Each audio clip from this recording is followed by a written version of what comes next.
Episode 54.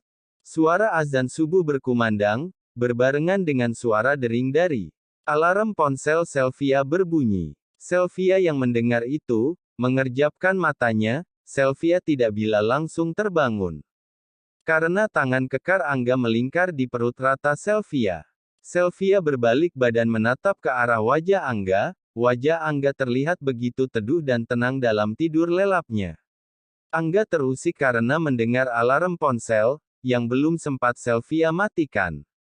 Angga pelan-pelan terbangun membuka matanya, dan balik menatap wajah cantik Sylvia yang sedang husu menatapnya. "Lih Mas Angga, ternyata sudah bangun," ucap Sylvia kaget, saat sadar Angga menatap balik padanya. "Lia, saya sudah terbangun, sedari tadi semenjak kamu memperhatikan saya," jawab Angga tersenyum. Sylvia merasa malu, langsung menutup matanya dengan kedua tangannya karena ketahuan oleh Angga. Sylvia memperhatikannya. Karena tangan Angga sudah terlepas, Sylvia langsung ingin turun dari kasur. Namun Angga sigap kembali membawa Sylvia ke dalam pelukannya. "Ih, lepas Mas Angga sholat subuh dulu, aku mau lihat Safira terus mau sekalian bikin sarapan." "Hari ini Mas Angga mau ke kantor kan?" tanya Sylvia berusaha melepas tangan Angga. "Lia Via, sebenarnya saya malas sekali ke kantor, mendingan saya menemani kamu di sini. Tapi mau gimana lagi, Fandi sudah membuat janji meeting hari ini," jawab Angga menghela nafas. "Semangat Mas, insya Allah nanti Via bawakan makan siang untuk Mas Angga ke kantor, boleh kan?" ucap Sylvia. "Tentu boleh Via. Kamu sekarang adalah istri CEO pemilik Dirgantara Group, berarti itu milikmu juga. Kamu bebas keluar masuk ke sana," ucap Angga bangkit terus mengecup singkat bibir Sylvia. Sylvia kaget, sekaligus senang dibuatnya, betapa tidak Angga begitu menghargainya. Membuat Sylvia tersanjung atas semua ucapan Angga. Angga langsung ke kamar mandi untuk membersihkan diri dan berwudu untuk melaksanakan sholat subuh. Angga sholat subuh sendiri, karena Sylvia berhalangan, sedang tidak sholat. Sedangkan Sylvia, saat Angga sudah ke kamar mandi, Sylvia berjalan menuju kamar Safira. Untuk melihat sang putri apakah sudah terbangun atau belum, ternyata Safira belum terbangun. Sylvia pelan-pelan membangunkan Safira, ingin mengajari Safira untuk sholat subuh sedini mungkin.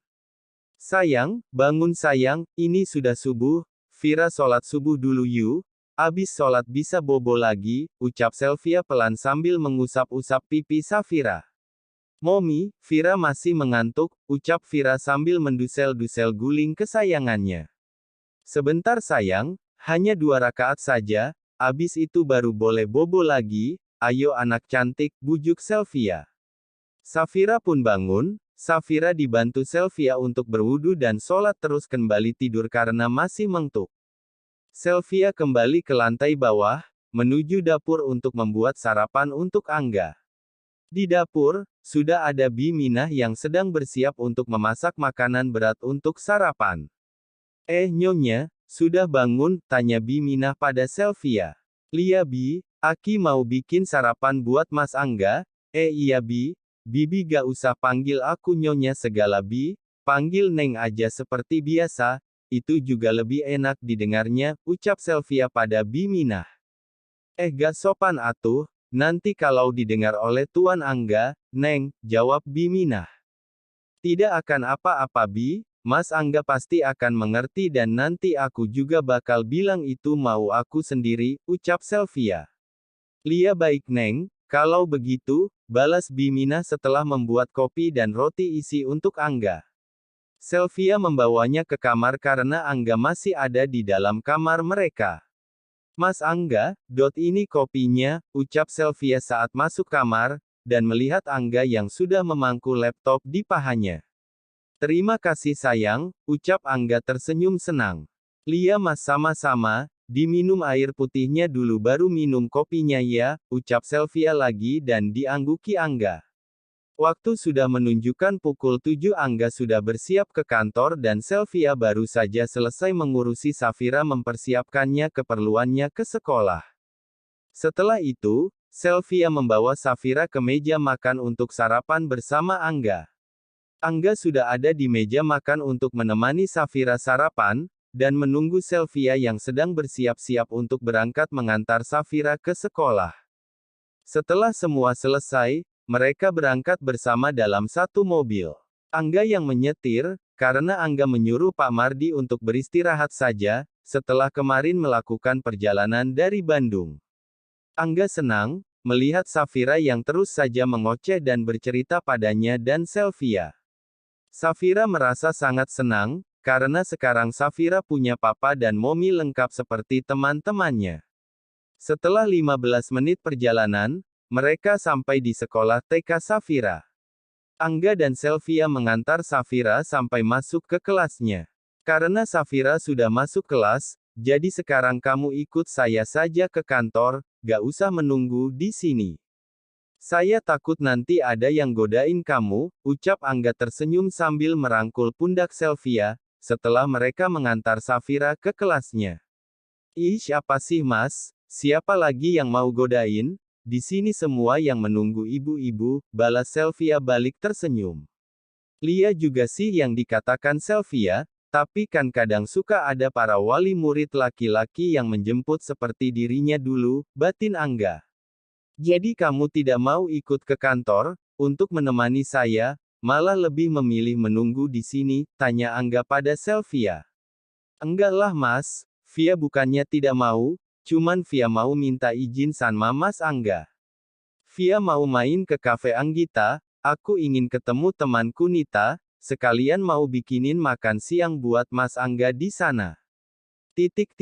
Boleh ya mas, ucap Sylvia meminta izin pada Angga.